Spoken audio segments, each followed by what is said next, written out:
On June 6, 1944, thousands of American infantrymen stepped off their landing craft, carrying more than courage. They also bore the equipment that would keep them alive. In this video, we dismantle the complete D-Day loadout of a USGI, itemizing every piece they brought into the largest amphibious invasion in history.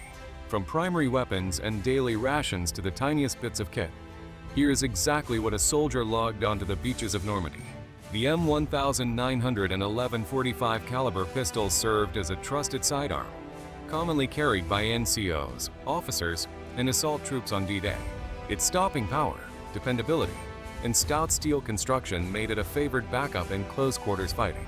Folded sections of maps detailing the Normandy coastline were issued to infantrymen for navigation amid the chaos of the landings. Printed on thin, waterproof paper, these maps guided troops through beaches, hedgerows, and their inland objectives. The M1 steel helmet, the iconic steel pot, came fitted with netting. This 3-pound piece of headgear was a GI's constant companion. The netting wasn't mere ornamentation. It reduced sun glare and allowed local foliage to be tucked in for camouflage.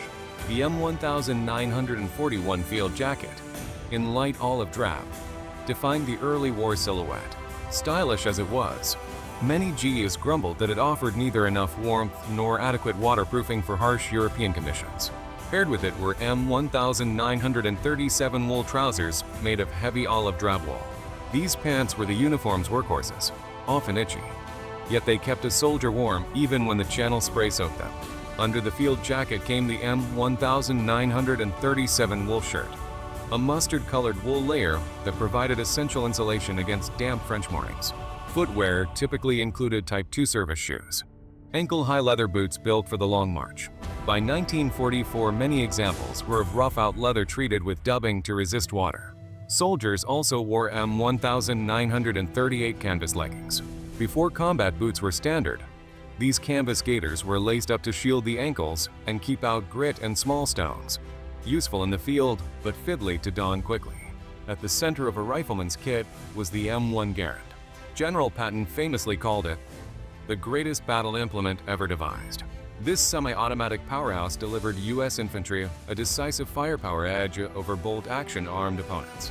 The M1923 cartridge belt formed the foundation of a soldier's webbing.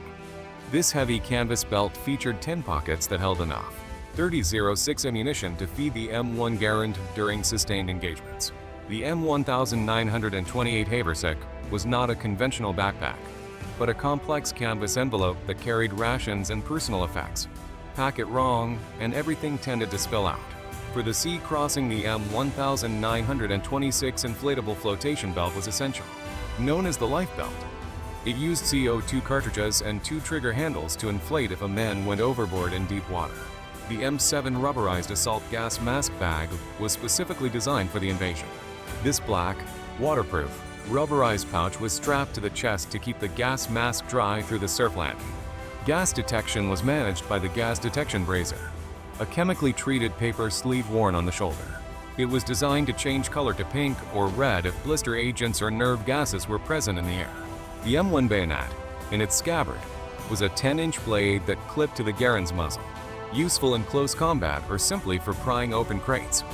It was a formidable length of steel.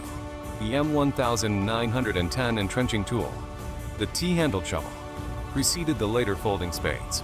Bulky and awkward to haul, it remained vital for digging a foxhole once artillery began to fall. Its canvas M1910 entrenching tool carrier strapped the shovel to the haversack. A leather strap kept the handle secure so it wouldn't clank while sprinting. Hydration came from the M1910 aluminum canteen, a kidney-shaped flask holding 1 quart of water. The water often picked up a slightly metallic taste or the flavor of purification tablets tossed into the bottle. Nestled beneath the canteen was the M1910 canteen cup, a stainless steel vessel that doubled as a small stove, coffee mug, and shaving basin. Both cup and canteen fit into the M1910 canteen cover, a canvas pouch with a felt lining that could be soaked to cool the liquid inside by evaporation. Medical supplies rode on the M1942 first aid pouch, a small but essential kit fastened to the web belt. Within it was the Carlisle model first aid dressing tin, a painted metal container holding a sterile bandage and sometimes a packet of sulfur powder used to treat open wounds and help prevent infection. Explosive firepower included the Mk2 fragmentation grenade, the classic pineapple. This cast iron bomb was heavy and lethal, able to clear a bunker or trench when the pin was pulled. Ammunition for the Garand came in 8-round M-block clips, steel clips that held 8 cartridges together. When the last round was fired, the clip ejected with that famous ping. To protect the rifle during the beach assault, there was the Pliofoam waterproof rifle cover, a simple sheet of plastic that shielded the action from sand and salt water. Soldiers could even fire through it if the situation demanded. For eating, the M1932 meat can, the standard mess kit, was an oval pan divided into 2 compartments and used when hot chow was available behind the lines. It was kept in the M1910 meat can pouch, a canvas pocket that stowed the mess kit and utensils, usually attached to the haversack to stop noisy metal from rattling.